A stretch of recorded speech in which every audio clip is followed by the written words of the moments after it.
जो आपने कहा कि आगोरीज गालियां देते, वो एक्चुअली खुद का पुण्य ट्रांसफर कर रहे हैं। काफ़ी हद तक जब आप अघोरी को सुनते हो ना, जी। तब अघोरी की गाली के पीछे भी प्यार ही होता है। ओके, आप मिले हो? बहुत सारे अघोरी से मिला हूँ मैं। मणिकर्णिका में लास्ट ईयर मैं वाराणसी में था 2022 में, मई मंथ में, और उस वक्त मैंने अघोर पीठ की मुलाकात ली थी।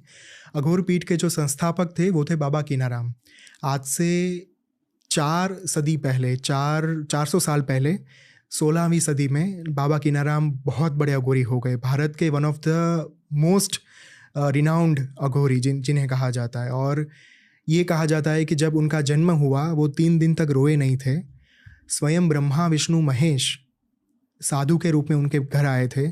उनके जो पिता थे अकबर सिंह और माता मनसा देवी, उनके थ्रू उन्होंने अपने इस बालक को हाथ में लिया, ब्रह्मा विष्णु महेश ने, और उनके कान में एक मंत्र फूका था। तब जाकर बालक रोया था 3 दिन के बाद। इतना तेजस्वी बालक था जब उनका जन्म हुआ तब। और 117 साल जिए थे, 170 ईयर्स उनकी आयु थी अघोरी की। और बाबा कीनाराम के पास इतनी शक्तियाँ थी कि एक बार एक मुर्दा तैर कर जा रहा था गंगा नदी से, और उन्होंने अपने एक गुरु थे बाबा कालू राम जी, गुरु कालू राम जी, और उन्होंने कहा कि देखो मुर्दा जा रहा है। तो बाबा कीनाराम ने कहा नहीं, मुर्दा नहीं है, वो जिंदा है। तो कालू राम ने कहा साबित करके बताओ, सिद्ध करके बताओ जिंदा है। तुरंत ही बाबा कीनाराम ने कहा ए राम जी आवन राम, खड़े हो, और एक दो गाली दी साथ में।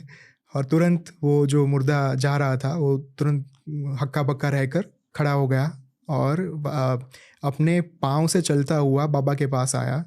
और फिर ये कहा जाता है कि पूरी ज़िंदगी वो राम जियावन राम अघोरी बनकर, बाबा के शिष्य बनकर उनके साथ रहे थे। ये उनका वो था। और ये भी एक कहानी है कि शाहजहाँ को उन्होंने डांट लगाई थी एक बार,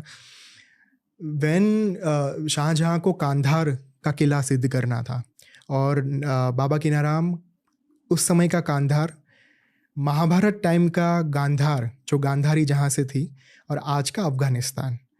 तो वहाँ पे एक बार गए और बाबा कीनाराम ने कहा कि उन्होंने स्वागत किया शाहजहाँ ने उनका, और बाबा कीनाराम ने आशीर्वाद दिए कि जा, तुझे जो तेरी जो मनसा है, तेरी जो इच्छा है वो पूरी हो जाएगी।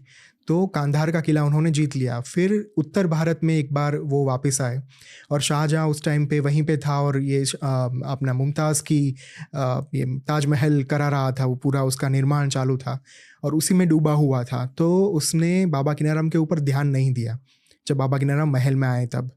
तो बाबा कीनाराम को अपना ये अपमान लगा, उनको हरदूत किया गया वहाँ से। बाबा कीनाराम ने शाप दिया उसी वक्त शाहजहाँ को कि तू जिस गम में डूबा हुआ है वही गम तुझे ले डूबेगा, और तेरा ही बेटा तुझे तुझे तेरी राजगद्दी से निकाल फेंकेगा।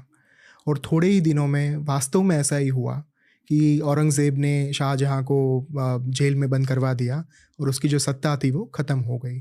तो इतने पावरफुल संत थे कि जिन्होंने मुग़ल साम्राज्य भी देखा हुआ था, और इतने प्रोग्रेसिव अघोरी थे कि जात पात का जो भेद था वो भी उन्होंने मिटाया हुआ था। सारी कुछ चीज़ें उन्होंने ये सारी चीज़ें करी थी। तो मैंने उनकी किताब में एक बार पढ़ा था कि जब अघोरी आपको कुछ गालियाँ देना, तो उस गाली के पीछे के मीनिंग को भी डिकोड करने की कोशिश करो, क्योंकि अघोरी बहुत बार आपको आशीर्वाद देते, लेकिन आप उस आशीर्वाद को समझ नहीं पाते हो, क्योंकि आपको ये लगता है कि अच्छा ये तो मुझे निकाल रहा है यहाँ से, मुझे गालियाँ दे रहा है। आपको क्यों मिलना था उनसे? साधना के बारे में जानने के लिए? नहीं, मुझे क्यूरियोसिटी थी, और मुझे मैंने अघोर पीठ के बारे में बहुत सुना था। जब मैं वाराणसी था उस वक्त सुबह मेरा एक रिचुअल था कि 4 बजे मैं काशी विश्वनाथ मंदिर में जाता और भगवान के द्वार पर दर्शन करके फिर वापस आता। तो जब वापस आता तब हर रोज़ रास्ते में बीच में विजय चौराहा पे अघोर पीठ का ये दरवाज़ा आता, और आप अगर दरवाज़ा देखोगे ना उसका, वहाँ पे 3 खोपड़ियाँ रखी हुई हैं। तो मेरे जो बचपन का जो एक मेरे अंदर का जो परख है ना छोटा वाला, उससे वो ये खोपड़ियाँ, ये हड्डी वड्डी, ये सारी चीज़ें बहुत पसंद है। तो मुझे हर रोज़ क्यूरियोसिटी होती थी कि मुझे यहाँ पे जाना है एक दिन, पता नहीं कब जाने को मिलेगा। तो एक दोपहर को मैं ऐसे ही घूम रहा था वाराणसी में, और फिर बीच में विजय चौराहा आया और तुरंत वो खुला हुआ था गेट। जब सुबह जाता था गेट खुला हुआ नहीं होता था, क्योंकि बहुत 7 बजे के आसपास मैं निकल वापस आ जाता था होटल के ऊपर। लेकिन दोपहर को गेट खुला हुआ था, तो मैंने सोचा आज दर्शन करके आते हैं इसका। मैं दर्शन करने के लिए गया। मैंने वहाँ के बारे में जाना, बाबा कीनाराम के बारे में जाना, उनकी किताबें खरीदी बहुत सारी, अघोर रिलेटेड बहुत सारी किताबें खरीदी, क्योंकि मुझे मेरी एक किताब लिखनी थी जो हाल ही में रिलीज़ हुई, अघोरेश्वर करके, गुजराती में है वो किताब। तो अघोरेश्वर के लिए मुझे कुछ रिसर्च वगैरह करना था, तो मुझे पता था कि मुझे मटेरियल चाहिए, तो मुझे यहाँ से ही सबसे ज़्यादा अप्रोप्रिएट और ऑथेंटिक मटेरियल मिल जाएगा। तो मैं गया वहाँ पे रणवीर 400 साल से एक धुनी जल रही है जो बुझी ही नहीं है। वो धुनी बाबा कीनाराम ने प्रज्वलित की थी, और आज की तारीख में भी वहाँ पे प्रसाद के तौर पर आपको उस धुनी में से भभूत दी जाती है। और ये कहा जाता है कि अगर वो भभूत आप कोई भी बीमारी में, अगर आप मुंह में रख के एक बार भगवान का नाम ले लो, बाबा कीनाराम का नाम ले लो, तो आपकी बड़े से बड़ी बीमारी भी खत्म हो जाती है। और ये बहुत सारे किस्से देखने को मिले हैं। वहाँ पे ही बाबा कीनाराम ने क्रीम कुंड को स्थापित किया है, और क्रीम कुंड में माँ हिंगलाज स्थापित है। पूरे विश्व में सिर्फ 2 जगह पे माँ हिंगलाज एग्जिस्ट करती हैं।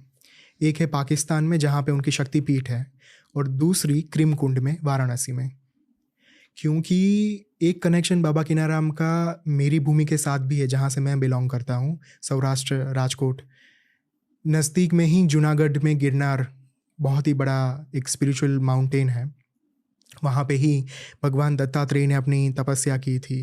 गुरु गोरखनाथ भी वहाँ पे ही आए थे। तो बाबा कीनाराम ने भी अपनी तपस्या वहाँ से की है, गिरनार से। और बाबा कीनाराम ने गुजरात के कच्छ में भी बहुत सारी तपस्या की थी। कच्छ में जब वो तपस्या कर रहे थे, कच्छ की खाड़ी में, तब उनको हर रोज़ एक स्त्री भोजन देने के लिए आती थी, और उनकी जो धुनी रहती थी तपस्या की, उनको 10-12 साल का एक बटुक भैरव वो स्वयं उन्हें साफ करते थे, उनकी सफाई करते थे। ये कहा जाता है कि भैरव स्वयं उनके वहाँ पे थे, और माँ स्वयं उन्हें भोजन कराने आती थी। एक बार बाबा कीनाराम को क्यूरियोसिटी हुई कि आप कौन है जो मुझे, मेरे जैसा अनजान को, हर रोज़ इतना चल के इतनी विषम दुर्गम परिस्थिति में खाना खाने के लिए, मतलब देने के लिए आती हो आप। तब उस स्त्री ने मुस्कुरा के कहा कि मैं वही हूँ जिनकी आप तपस्या कर रहे हो, मैं ही हूँ माँ हिंगलाज, और मेरा समय हो चुका है, आप मुझे काशी ले चलिए, मुझे वहाँ पे आकर स्थापित होना है। और तब जाकर ये कहा जाता है कि भगवान, मतलब बाबा कीनाराम जी ने माँ को यहाँ से लेकर उनके पास वरदान मांगा कि आप क्रीम कुंड में आकर स्थापित हो जाइए, और वहाँ पे सारे भक्तों का कल्याण कीजिए।